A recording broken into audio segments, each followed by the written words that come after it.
ಮುಖ್ಯವಾಗಿ ಹೇಳೋದಂದ್ರೆ ಈ ಪ್ರಕರಣದಲ್ಲಿ ಸರ್ಕಾರಿ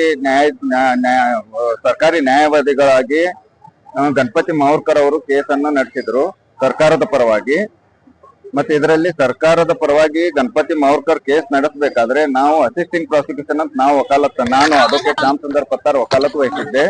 ಇದರಲ್ಲಿ ಇವತ್ತು 18/6/2022 ಗೌಂಡವಾಡ ಊರಲ್ಲಿ ನಡೆದಂತ ಸತೀಶ್ ಪಾಟೀಲ್ ಈತನ ಕೊಲೆ ಕೇಸಿಗೆ ಸಂಬಂಧಪಟ್ಟಂಗೆ ಬೆಳಗಾವಿ ಇಲ್ಲಿನ 2ನೇ ಅಧಿಕ ಜಿಲ್ಲಾ ಸತ್ರ ನ್ಯಾಯಾಲಯದ ನ್ಯಾಯಾಧೀಶರಾದ ಗಂಗಾಧರ್ ಸಾಹೇಬರು ಇವತ್ತು ಅದರ ನಿಕಾಲೆಯನ್ನು ಕೊಟ್ಟಿದ್ದಾರೆ. ಆ ನಿಕಾಲೆಯ ಪ್ರಕಾರ ಜಜ್ಮೆಂಟ್ ಪ್ರಕಾರ ಆರೋಪಿ ನಂಬರ್ 1 ರಿಂದ 5 ಇವರಿಗೆ ಜೀವಾವಧಿ ಶಿಕ್ಷೆ ಹಾಗೂ ಆರೋಪಿ ನಂಬರ್ 7, 8, 12, 22 ಇವರಿಗೆ 1.5 ವರ್ಷ ಶಿಕ್ಷೆ ಸಿಂಪಲ್ ಇಂಪ್ರಿಸನ್ಮೆಂಟ್ ಅಂತಾರೆ ಅದು ಕೊಟ್ಟಿದ್ದಾರೆ. ಮತ್ತೆ ಅದಲ್ಲದೆ ಟೋಟಲ್ ಎಲ್ಲ ಆರೋಪಿತರಿಗೆ ಸೇರಿ 13,75,000 ದಂಡ ವಿಧಿಸಲಾಗಿದೆ. 13,25,000 ದಂಡದಲ್ಲಿ 10 ಲಕ್ಷ ಮೃತ ಸತೀಶ್ ಈತನ ಹೆಂಡತಿಗೆ ಕೊಡಬೇಕು, ಹೆಂಡತಿ ಹಾಗೂ ಮಕ್ಕಳಿಗೆ ಕೊಡಬೇಕು, ಹಾಗೂ 2.5 ಲಕ್ಷ ಉಳಿದ ಮಿಕ್ಕ ಹಣವನ್ನು ಸತೀಶನ ತಾಯಿಗೆ ಕೊಡಬೇಕು ಅಂತ ಇವತ್ತ ನ್ಯಾಯಾಲಯ ನಿರ್ಣಯ ತಗೊಂಡಿದೆ.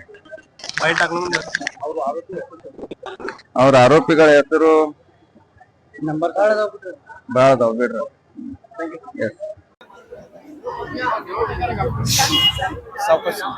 रडू नको सांग 3 वर्ष ज्या लोकांनी माझ्या नवऱ्याला मारले, माझ्या नवऱ्याचा काही दोष नसताना देवस्थान जमिनीबद्दल गावचे लोक आणि माझा नवरा गावची जमीन देवस्थाना मिळावी म्हणून प्रयत्न करत होते. तो राग मनात धरून ज्या लोकांनी माझ्या नवऱ्याला मारले त्यांना आज न्यायालयाने जन्मठेप दिली. मला माझ्या पाठीवर राहणारे माझा नवरा खरा होता, सत्याने लढत होता. त्या माणसाला न्याय मिळवून द्यायला माझ्या गावचे सगळे माझे वकील माझे साहेब त्यांनी मला मदत केली, त्यांच्या सगळ्यांचे मी ऋणी आहे. ಏನಾಗೈತೆ